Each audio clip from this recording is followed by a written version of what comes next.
Hello, this is Lisa Shea, and this is the Working from Home video seminar. This is part 3, where I talk about preparing the area so that you have the best chance possible of success. You can have a corner of your bedroom, you can have a living room table, you can have an actual office in your home area, or you can have an out-of-home office. But wherever you get set up, you want to have this area set up the best way it possibly can be so that it supports the way that you are going to be. So let's discuss the different steps involved in doing this. I want to note that for a lot of this, I do have the information at the lisashea.com website laid out in print format, and that might be easier for you to go through to look at the lists and such, but it might be helpful to watch the video first and get a general overview of how it works, and then go get a list on whatever you need particular help on. So let's start with the second phone line. It might seem like a silly thing to have a second phone line, but it actually makes a very big difference. Remember that people don't see you. They're forming an impression about your company based on the interaction they have with you. And one of the most important interactions is voice-to-voice over the phone. So if you make a really good first impression with that phone call, then that makes a big difference in the way that people treat you and the number of sales that you get from them. It's tax deductible to have a because this is a business expense, and it can be really inexpensive. If you don't want to have to deal with answering the second phone line, you can even have it go directly to an answering machine. And the answering machine can have a very professional message on it, and that way people get a good impression when they call, and you can retrieve your messages and you can answer them whenever you get a chance to, and it makes everything work very smoothly. The second phone line helps to show the IRS that you're serious about your business, that you actually do intend to make money doing this. You always want to have at least one file drawer. Now the key here is that a lot of people go overboard and get all sorts of file drawers with all sorts of fancy attachments and such, and then they don't use them because they're not situated close to the desk.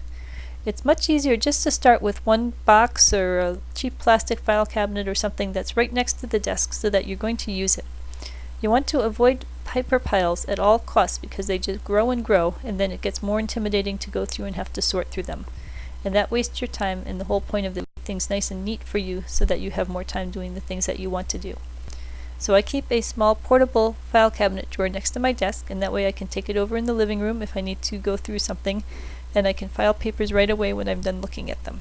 You want to try to file paperwork as soon as you can, and only to keep paperwork that you need. Have a shredder and shred anything else that you don't need, so that way you keep your paper piles to a bare minimum.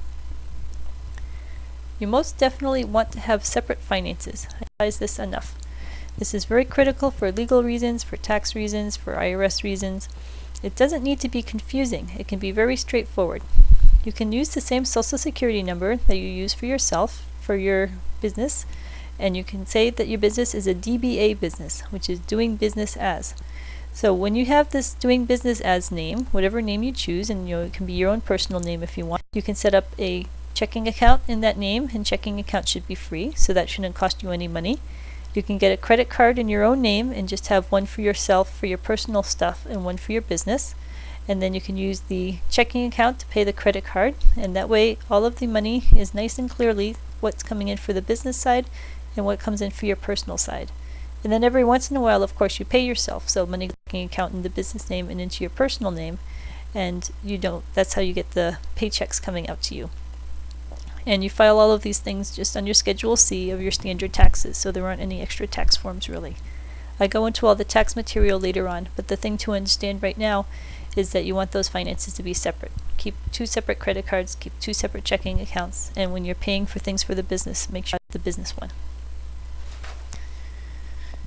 You want to make sure that you have some sort of a computer or laptop to do all your finances on and your invoices on. It really makes a big difference in how professional things come out, and also it saves you a ton of time if you can do things in a computerized fashion than trying to track paper and pencil. It might seem expensive, but a lot of companies are literally giving away their old computers and laptops for free because they don't want to have to deal with the recycling fees to put them into a landfill. So check around in your local paper, Craigslist or whatever, and get your hands on something. Even a very slow computer can be very helpful, because if you just need to do invoices and basic finances on it, a slow computer could be very helpful in managing those tasks for you. It may seem a little silly, but you want your atmosphere to be as pleasant and calming and happy as humanly possible, because you may be facing stressful situations, or you may be worried about this company getting off the ground and launching, And the more happy you are when you're working on things, then the more relaxed you are, and the more able you are to think through issues, and the better everything goes. So think about all your different senses. Have music that you really enjoy listening to, whether it's calm classical music or upbeat poppy music. You know yourself and you know what kind of music tends to make you happiest and most relaxed. You can get plants or pets that surround you, so you can put plants around you, or you can have pictures of plants if you can have real plants for some sort of reason. If you like to have pleasant smells, then you can have candles burning or incense, or you can have perfumes, or you can have fragrances. Think about the different kinds of smells that you react well to, and or surround your atmosphere with that. And even the way that you sit. I have a later on ergonomics, but make sure that you have a nice comfortable chair, that you have a rest for your feet to go up on, and that the temperature is not too warm or not too cold. The more you set up your environment to be a very pleasant, welcoming, happy environment, the more that you'll be happy to be there, and the more that you'll be productive when you're doing your work there. There are all sorts of lists about the basic starting supplies that you need to have on your desk, and the key is to have them there and to have them within easy reach. I've heard numerous stories from people when I talk about this kind of thing, about how a project and then they got stalled in the project because they didn't have paper clips or something. So then they put the project aside and they never really got back to it again. Or they had a different project they were working on and they didn't have staples, so then they stopped the project. If you have everything geared up to work on something and then you hit a logjam, it tends to stop everything, and then it can take a long time to get everything going back up again. So you want to have things like a tape dispenser, you want to have a working phone, you want to have a stapler, paper clips, a functional clock, a calendar that you're going to use. I like to have 3 months worth of calendar hanging up behind me so I can get to them easily. You want to have notepads to scribble on, pens and pencils that work, a filing system that works well with you. And again, the key for all of this is that it needs to work well with your personal system. Someone might make the best organizer in the world that has all sorts of features, but if you don't tend to use it, then it's not going to be any good as an organizer. You want to have these things to work well for you. You might have super great pencils, but if you hate using pencils and you only like using, then you might as well get yourself the pens, because you're going to be using the pens and that's what you need to use to make your job work more smoothly. For organizing tips, there are pages and pages and books of all sorts of organizing information out there, and I've got a ton of them on my site, as a lot of people have them on their site. Again, the key is that it has to work for you. There's all sorts of different organizing systems, but each person is different, and each person thinks in a different sort of way. You want to have a file cabinet to file your papers, and some sort of a system to organize any loose papers that you have on your desk for the moment, so an inbox or an outbox or a sorting pile or however you want to do that. You want to minimize those papers, but when mail comes in or something, you need to do something with it until you get a chance to look at it. I love having a corkboard behind my desk so I can stick important things on it and they don't get lost, and I can keep track of my calendar entries. A CD or DVD storage case is important for all your backups. You definitely really want to back up your files once a month, if not more frequently.